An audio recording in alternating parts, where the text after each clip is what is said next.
جناب گورنر گلگت بلتستان فیصل واڈا، جنہوں نے اس طرح بھی تقریر کی کہ الیکشن ہونے لگا ہے، علی امین گنڈکپور فیڈرل منسٹر، اور میں خاص طور پہ مینشن کرنا چاہتا ہوں چیئرمین وابڈا، جن کی جنون کی حد تک جو لگاؤ ہے اس پروجیکٹ سے، اور جو آگے بھی ان کا پلانز ہیں، جو آگے ہم ڈیمز بنانا چاہتے ہیں، میں آپ کو خاص طور پہ آج اکنالج کرنا چاہتا ہوں۔ خواتین و حضرات، دیکھیں قومیں ترقی کیسے کرتی ہیں۔ قومیں ترقی تب کرتی ہیں جب وہ آگے کا سوچتی ہیں، جب وہ یہ دیکھتی ہیں کہ 5 سال 10 سال 15 سال 20 سال کے بعد وہ کیا دیکھنا چاہتی ہے کہ ہماری قوم کس طرف جائے، اور پھر وہ قومیں ترقی کرتی ہیں جو مشکل فیصلے کرتی ہیں۔ کبھی بھی کوئی قوم نے بڑا کام نہیں کیا جو مشکل فیصلے کرنے سے گھبراتی ہے۔ بڑے فیصلے ہی بڑی قومیں بناتی ہیں۔ اور تیسری چیز، جو سب سے امپورٹنٹ چیز، کہ وہ قوم ترقی کرتی ہے جو اپنے انسانوں کی قدر کرتی ہے، اپنے انسانوں کے اوپر سرمایہ کاری کرتی ہے، وہ اس طبقے کو اوپر اٹھاتی ہے جو لوگ پیچھے رہ گئے ہوں زندگی کی ریس میں، یعنی جس کو ہیومن ڈیولپمنٹ کہتے ہیں۔ جتنا آپ اپنے انسانوں کے اوپر پیسہ خرچ کریں گے، ان کی تعلیم پہ، ان کی صحت پہ، اور اتنا ہی امپورٹنٹ کہ ان کو انصاف دینے پہ، رول آف لا جس کو کہتے ہیں۔ ایک قوم میں جب انصاف ہوتا ہے تو قوم ویسے ہی آزاد ہو جاتی ہے، ظلم سے آزاد ہو جاتی ہے۔ اور دنیا کی تاریخ آپ اٹھا کے دیکھیں تو قومیں جب اوپر گئی ہیں ان کے اندر یہ سب چیزیں آئی ہیں۔ رول آف لا آیا، قانون کی بالادستی، تعلیم کے اوپر زور دیا گیا، اور پھر یہ دیکھا لوگوں کا جب آپ دھیان رکھتے ہیں تو ظاہر آپ ان کی صحت کا دھیان رکھتے ہیں، آپ ہسپتال بناتے ہیں، آپ پرائمری ہیلتھ کیئر کو بہتر کرتے ہیں۔ لیکن یہ سب سے امپورٹنٹ چیز ہے کہ ایک قوم دور اندیش ہوتی ہے جو کہ بڑی قوم بنتی ہے۔ چائنا کی ترقی دیکھ لیں آپ۔ چائنا کی کمال یہ ہے کہ وہ 30 سال کے پلان بنے ہوئے ہیں۔ ہم جب چائنا گئے تو ان کے اتنے آگے لمبے پلان بنے ہوئے تھے کہ انہوں نے کیا کرنا ہے۔ پہلے سے سوچتے ہیں کہ آگے ہمیں پانی کا مسئلہ آئے گا، ہمارے وہ علاقے پیچھے رہ گئے، ہم نے ان کو اوپر لے کے آنا ہے۔ تو ان کی بہت بڑی یہ خوبی ہے اس قوم کی کہ آج دنیا میں سب سے تیزی سے آگے نکل گئے۔ کوئی سوچ بھی نہیں سکتا تھا 30 سال پہلے کہ چائنا دنیا کی وہ قوم بن جائے گی جو اب خوف زدہ ہیں باقی قومیں کہ یہ اب چائنا کی ترقی سے ڈرے ہوئے ہیں، جتنی تیزی سے وہ آگے جا رہی ہے۔ اس کی بہت بڑی وجہ ہے، جب میں چائنا گیا، ہم نے جب ان کی کمیونسٹ پارٹی سے بات چیت کی تو ہمیں پتہ چلا کہ ان کا کتنا بڑا ترقی کا راز ان کی دور اندیشی ہے، بڑی آگے کا سوچتے ہیں یہ۔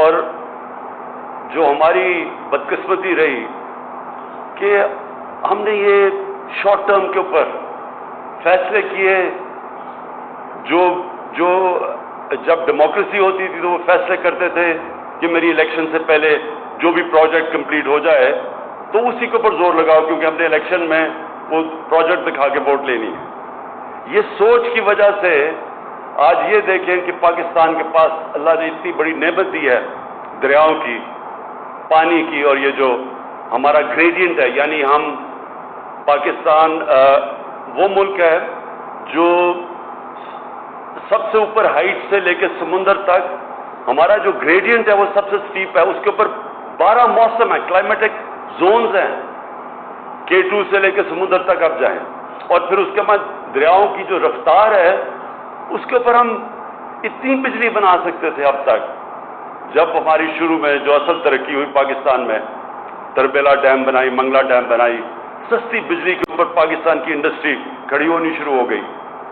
لیکن ہم نے یہ 90 کی دہائی میں یہ جو فیصلے کیے امپورٹ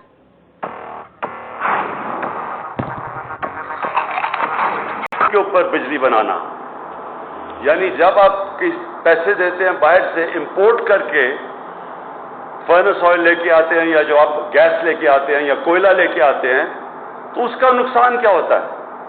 اس کا سب سے پہلے نقصان تو یہ ہوتا ہے کہ جس کو کہتے ہیں کرنٹ اکاؤنٹ، ڈالر کتنے اندر آ رہے ہیں، کتنے باہر جا رہے ہیں. جب آپ کے جو فارن ایکسچینج ریزروز کے اوپر پریشر پڑتا ہے تو کرنٹ اکاؤنٹ جب ڈیفیسٹ میں چلا جاتا ہے، یعنی زیادہ ڈالر باہر جا رہے ہیں، کم اندر آ رہے ہیں، وہ ملک کی معاشی حالات اس کے بعد نیچے جانا شروع ہو جاتے ہیں. جیسے ہی آپ کا یہ خسارہ ہوتا ہے جس کو کہتے ہیں کرنٹ اکاؤنٹ، یعنی آپ کے ملک میں کم ڈالر آ رہے ہیں، باہر زیادہ جا رہے ہیں، تو جیسے ہی خسارہ بڑھتا جاتا ہے، روپے کے اوپر پریشر پڑتا ہے، روپیہ گرنا شروع ہو جاتا ہے. تو روپیہ شروع ہوا تھا ایک وقت پہ جب ہم بڑے ہو رہے تھے تو 5 روپے 10 روپے کا ڈالر تھا، تو آج روپیہ کدھر چلا گیا؟ کیونکہ ہمارے ڈالر زیادہ ملک سے باہر جاتے تھے، کم ملک میں ڈالر آتے تھے، خسارہ بڑھتا جاتا تھا. ہماری جب گورنمنٹ آئی تو پاکستان کی تاریخ کا سب سے بڑا خسارہ 20 ارب ڈالر کا خسارہ تھا، جو پاکستان کی تاریخ میں سب سے بڑا تھا. تو اس کا مطلب کہ روپے کے اوپر پریشر پڑنا تھا، کیونکہ ڈالر جب کم ہوتے ہیں تو اس کا مطلب ڈالر کی قیمت اوپر چلی جاتی ہے، روپیہ نیچے آ جاتا ہے. تو جب ہم نے یہ غلط فیصلے کیے کہ ہم نے فرنس آئل یعنی باہر سے تیل امپورٹ کر کے اس کے اوپر جب بجلی بنانی شروع کی تو اس کا پریشر پڑنا شروع ہوا ہماری کرنسی پہ. یہ یاد رکھیں، جب آپ کا روپیہ گرنا شروع ہوتا ہے، ساری چیزیں جو باہر سے ہم امپورٹ کرتے ہیں وہ مہنگی ہو جاتی ہیں، تو مہنگائی بڑھنی شروع ہو جاتی ہے. مہنگائی جب بڑھتی ہے سب سے زیادہ غریب آدمی کو اثر ہوتا ہے، غربت بڑھنی شروع ہو جاتی ہے. ملک کے پاس پھر وہ طاقت نہیں ہوتی کہ وہ چیزیں خریدیں جس سے ملک امپورٹ کر کے مشینری لگائے، انڈسٹری لگائے، وہ سب کچھ مہنگی ہو جاتی ہے. تو ہمیں بدقسمتی سے یہ جو ہم نے غلط فیصلے کیے، ہمارے پاس اتنی زیادہ بجلی بن سکتی تھی دریاؤں سے، ہم نے اس کے بجائے امپورٹڈ فیول کے اوپر بجلی بنانی شروع کی. اور تب سے پھر ہماری انڈسٹری کے اوپر بھی افیکٹ کیا. انڈسٹریلائزیشن بجائے ہماری بڑھنے کے، ہم ڈی انڈسٹریلائز کرتے رہے. ہمارے مقابلے میں جو اور ملک تھے ہمارے سے پیچھے تھے، وہ زیادہ ہمارے سے آگے نکل گئے. اور اس میں ساری ساؤتھ ایسٹ ایشیا میں ایشین ٹائیگر، ان سب کی مثال ہے ہمارے سامنے. تو یہ جو آج ہم نے اس کی بڑا فیصلہ کیا ہے، ایک ایسی پاکستان کی تاریخ کی سب سے بڑی ڈیم اب ہم بنانے جا رہے ہیں. دیا میر بادشاہ ڈیم انشاءاللہ یہ ہمارے ملک کی سب سے بڑی ڈیم ہوگی. آپ یہ سمجھ لیں کہ یہ ہماری تیسری بڑی ڈیم ہوگی. کیوں جنرل مظہر؟ یہ تیسری بڑی ڈیم ہے ہماری. چائنا نے 5000 بڑی ڈیمز بنائی ہوئی ہیں. ٹوٹل ڈیمز ان کی کوئی 80,000 ہیں، لیکن جو بڑی ڈیمز ہیں وہ 5000 ہیں. ہماری 3 ہیں، یہ تیسری بنے، 2 ہیں، یہ تیسری بننے جا رہی ہے. تو اس سے آپ اندازہ لگائیں کہ ہم نے یہ کتنی بڑی تاریخی غلطیاں کی. اپنے ملک کے اوپر ہم نے اپنے لوگوں کے اوپر ظلم کیا کہ جب اللہ نے ہمیں نعمت دی ہوئی تھی پانی کی، ہم نے کیوں نہیں یہ سوچا اس کا. اور یہ جو دیا میر بادشاہ ڈیم، آپ کو پتہ ہے یہ آج سے 50 سال پہلے اس کے اوپر فیصلہ ہوا بنانے کا. اس کی سائٹ تو پہلے سے تھی، کیونکہ زبردست سائٹ ہے اس کی. یعنی جو راک سٹرکچر ہے، یہ جو پتھر ہیں اس سے بہتر جگہ ڈیم کی ہو ہی نہیں سکتی. نیچرل ڈیم ہے. 40 سال پہلے فیصلہ ہوا اور آج جا کے ہم اس کے اوپر کام شروع ہوا ہے. تو یہ اگر آج ہم پیچھے، دنیا آگے نکلی ہے اور ہم اپنے اوپر اس طرح آگے نہیں بڑھ سکے، تو یہ آپ کے سامنے ایک بہت بڑی وجہ ہے۔ اور انشاءاللہ جو اب ہمارے پلانز ہیں، اس کے بعد اور ڈیمز کے پوری بنایا ہوا ہے ہم نے کہ ہر وقفے کے بعد ہم اب اگلی ڈیم کے پاس جائیں گے جو دریاؤں کے اوپر بنے گی۔ اس سے ہوگا کیا؟ نمبر 1 کہ ہمیں کوئی روپے پہ پریشر نہیں پڑے گا، ہمارے فورن ایکسچینج پہ پریشر نہیں پڑے گا، اپنا فیول ہوگا، یعنی جو پانی ہے وہ پاکستان کا ہوگا، امپورٹ نہیں کرنا پڑے گا۔ دوسری چیز، اور ایک اور پاکستان کے سامنے ایک بڑا مسئلہ ہے جو آج سے ساری قوم، اب ہم اس طرف، میں نے ساری قوم کو اس طرف لگا دیا ہے کہ ہم نے اپنے ملک میں درخت اگانے ہیں، 10 ارب درخت ہم نے فیصلہ کیا اگانے کا۔ وہ کیوں؟ کیونکہ پاکستان متاثر ہو سکتا ہے آگے کلائمیٹ چینج سے، گلوبل وارمنگ سے۔ اس کا مطلب کہ جب ٹیمپریچر بڑھتے جائیں گے تو پاکستان وہ ملک ہے، وہ 10 ملکوں میں جدھر سب سے زیادہ نقصان ہو سکتا ہے۔ تو لہٰذا یہ جو جب آپ پانی کے اوپر بجلی بناتے ہیں تو ہم گلوبل وارمنگ میں اضافہ نہیں کرتے۔ جب ہم کوئلے پہ بناتے ہیں یا ہم فرنس آئل سے بجلی بناتے ہیں تو وہ گرمی پیدا کرتی ہے، یعنی گلوبل وارمنگ میں اضافہ کرتی ہے۔ تو دونوں طرح ہمیں فائدہ ہے، نہ ہمیں امپورٹ کرنا پڑے گا فیول، اور نہ ہمارے ماحولیات کے اوپر اس کا نیگیٹو اثر پڑے گا۔ اور پھر جو آج کل ضرورت ہے سب سے بڑی، میری قوم کو، نوجوانوں کو نوکریاں چاہیے۔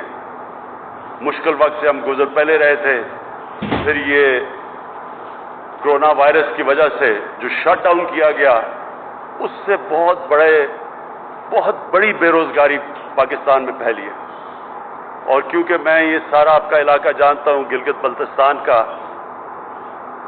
اور یہاں چلاس کئی دفعہ میں آیا ہوں پچھلے 30 سالوں میں، تو مجھے تو پتہ ہے کہ یہاں سارا اوپر علاقہ ٹورزم کے اوپر کتنا ڈپینڈ کرتا ہے، ان کی کتنی ضرورت ہے کہ یہ گرمیوں میں ٹورزم آئے، اور پھر ہر جگہ گیسٹ ہاؤسز بنائے ہوئے ہیں لوگوں نے، بڑا ذریعہ معاش ہے، آمدنی ہے لوگوں کی۔ تو مجھے پتہ ہے کہ کتنا متاثر ہوا ہے یہ سارا علاقہ۔ میں چیف منسٹر صاحب سے کہوں گا کہ SOPs کے ساتھ ابھی سے تیاری کریں کہ ان علاقوں کے اندر ٹورزم کھولنی شروع کریں۔ اب یہ دنیا کے اندر اس کے اوپر کافی کام ہو چکا ہے، کیونکہ ہم دنیا سے بھی سیکھ سکتے ہیں، وہاں بھی اب آہستہ آہستہ لوگ ٹورزم کھول رہے ہیں۔ ظاہر ہے اس طرح کی ٹورزم نہیں ہو سکے گی جو کہ یہ کرونا وائرس سے پہلے کی تھی، لیکن ابھی آپ شروع کر سکتے ہیں آہستہ آہستہ کھولنا، اور SOPs اس کے ڈیولپ کر دیں۔ ہم آپ کو اپنی NCOC سے آپ کو بھجوا دیں گے کہ کس طرح کے آپ کو چاہیے، اور وہ انشاءاللہ آپ کھولنا شروع کریں۔ لیکن مجھے سب سے بڑی خوشی چلاس کے لوگوں کے لیے کہ انشاءاللہ یہ آپ دیکھیں گے، یہ جس طرف آپ جا رہا ہے، یہ چلاس، مجھے یاد ہے میں یہاں آتا تھا تو یعنی چلاس کے لوگ پیچھے رہ گئے تھے، دنیا آگے نکل رہی تھی، اور بڑا ویران علاقہ تھا۔ یہاں ٹورسٹ بھی یہاں اتنا زیادہ نہیں رکتا تھا، وہ اوپر چلے جاتے تھے، ہنزا نگر اور دوسری طرف نکل جاتے تھے، پھنڈر کی طرف اور چترال کی طرف، تو یہاں لوگ مس کر جاتے تھے۔ تو اب آپ کے لیے اللہ کی طرف سے یہ ایک زبردست موقع ملا ہے کہ یہ جیسے یہ ڈیم بڑھتی رہے گی، بزنس ایکٹیویٹی بڑھتی جائے گی، یہ جب لیک بن جائے گی بڑی، یہ علیحدہ ایک ٹورسٹ ریزورٹ بن جائے گی، لیکن جو آپ کا کیڈٹ کالج بن رہا ہے، اس سے اصل میں قومیں تو بدلتی ہیں جب ان کے بچوں کو تعلیم ملتی ہے۔ تو بہترین تعلیم کا جب ادارہ بن جائے گا یہاں، جو مجھے چیئرمین عوابدہ نے بتایا ہے کہ بڑا زبردست بلڈنگ بن رہی ہے اور اس کے لیے پیسے بھی الوکیٹڈ ہیں، تو انشاءاللہ آپ کے لیے ہر طرح چلاس کے لوگوں کے لیے ایک موقع ملا ہے، اور اصل میں گلگت بلتستان کے لوگوں کے لیے یہ بہت بڑی چیز ہے۔ اور مجھے یہ بھی شور کیا گیا کہ آپ کو بجلی مفت مل رہی ہے، ٹھیک ہے؟ ہاں، بجلی مفت مل رہی ہے آپ کو، جنرل مزمل نے مجھے بتایا ہے۔ تو میں آخر میں گلگت بلتستان کے لوگوں کو یہ کہنا چاہتا ہوں کہ ہم اگر آپ کے لیے ہم نے بجٹ اس باری بڑھایا تو وہ اس لیے نہیں ہے کہ میں آپ کے اوپر کوئی احسان کر رہا ہوں.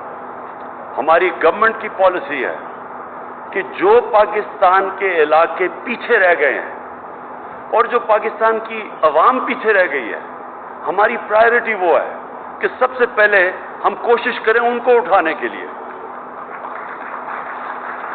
ہماری ڈیولپمنٹ جو ہوئی ہے اب تک وہ زیادہ پیسہ تھوڑی سی جگہوں پہ شہروں پہ لگ گیا. جو ملک کا پیسہ جب تک ہم جو علاقے پیچھے رہ گئے ان کے اوپر نہیں پیسہ خرچ کریں گے تو وہ تو اور پیچھے رہ جائیں گے. تو گلگت بلتستان کے اوپر ہم نے پورا زور لگایا کہ آپ کا بجٹ بڑھے. جو مرج اب ہو گیا ہے، جو پرانا قبائلی علاقہ تھا، اس کے اوپر ہم اب پوری طرح وہ، حالانکہ مشکل حالات کے اندر ہم مرج ڈسٹرکٹ یعنی کہ جو پرانا قبائلی علاقہ تھا اس کو ہم پوری طرح فنڈ کر رہے ہیں. اور تیسرا بلوچستان جو ہمارا ہے تو زمینی